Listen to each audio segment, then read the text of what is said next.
Kumusta mga brad? Maliban nga po doon sa Honda Bravo na hindi umiikot yung ulo, meron pa pong isang motor si Honda dati na may pangalan nga pong Honda Wave Dash 110 na sinunod nga po nila ang pangalan doon sa kanilang Dash na 2-stroke na talagang mamaw sa takbuhan. Siguro nga yung ibang tao buhay pa yung mga Honda Dash nila. I mean yung Honda Wave Dash nila. Kasi sa ngayon, alaala na lang yung motor na yan. Yes po, matagal na po kasi siyang phase out.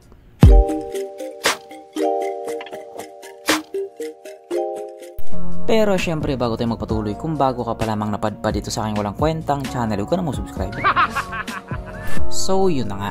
Kung dito nga po sa Pilipinas matagal na phase out ang Honda Wave Dash 110, doon po sa ibang bansa, buhay na buhay pa rin siya. Yes po, lalong lalo nga po sa bansang Malaysia. At ito na nga po ngayon yung itsura niya. Ito na ang bagong Honda Dash 125 2025 model. Wow! Kung ikukumpara nga po sa dating itsura niya, ang layo na rin talaga ng pinagbago. Hindi na siya mukhang kurimaw.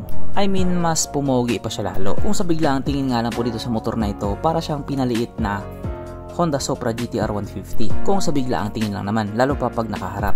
Buong akala nga po ng iba, wala na tong motor na to. Kasi nga, matagal na siyang wala sa Pilipinas. Buti na lang talaga at pinagpatuloy ito doon sa Malaysia. Malay natin, makarating siya ulit sa Pilipinas, eh di mangungutang na naman tayo niyan. Patay tayo dyan.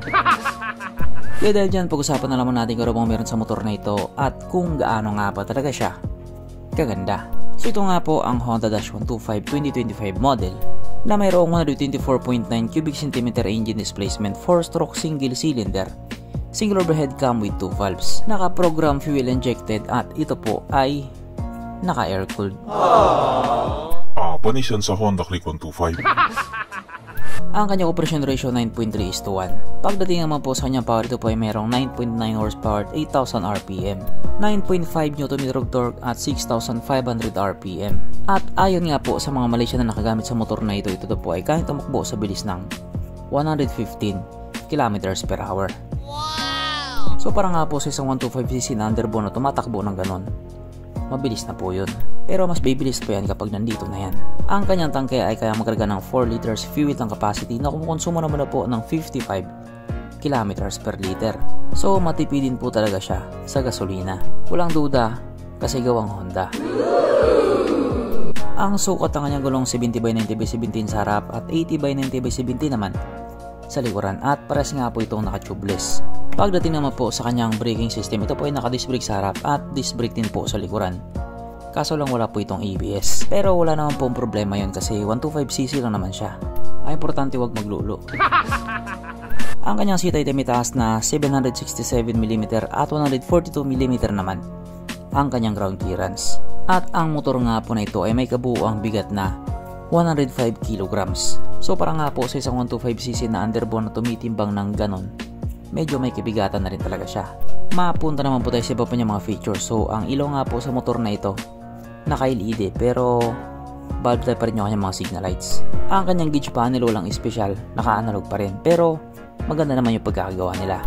At hindi rin po ito naka-keyless kasi disusi pa din po yung gamit sa kanya na mas okay nga po para sa akin. Pero kung hindi okay para sa inyo, baka hindi kayo love ng mama nyo. Pero dito, okay talaga to sapagkat nandito na nga po tayo sa exciting na part, ang kanyang mga suspension. So sa harapang bahagi nga po ito ay ginamitan ng telescopic fork at sa likuran naman ito po ay gumagamit ng dual shock absorber na ayon nga po sa mga taong nakagamit sa motor na ito, maganda ang bounce.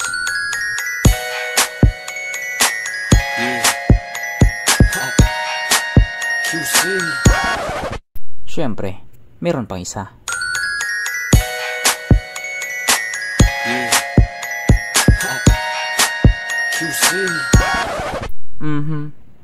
Panigurado. Wala na namang nalungkot. At dahil wala nga pong nalungkot, alamin na po natin kung present nga ba sa motor na ito yung tatlong pinaka-importanting features. So, una na nga po dito ang kanyang lagayan ng stallion at nakakalungkot mang sabihin, wala po siyang ganon. Wala siyang lagayan ng stallion. Pangalawa, wala din po siyang sabitan ng pulutan.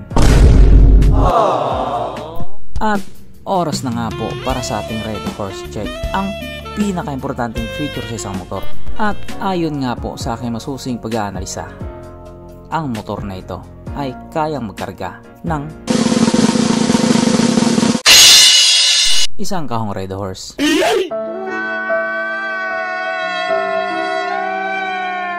So therefore ang motor na ito ay hindi pala recommended.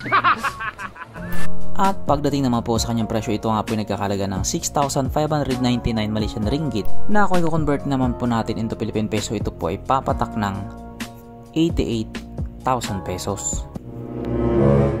So panigurado yung iba, sasabihin nila ang mahal naman para sa isang 125cc na underbone, wala namang special sa kanya. Yan na naman po kasi ay presyo doon sa Malaysia at mahal din talaga yung mga presyo doon.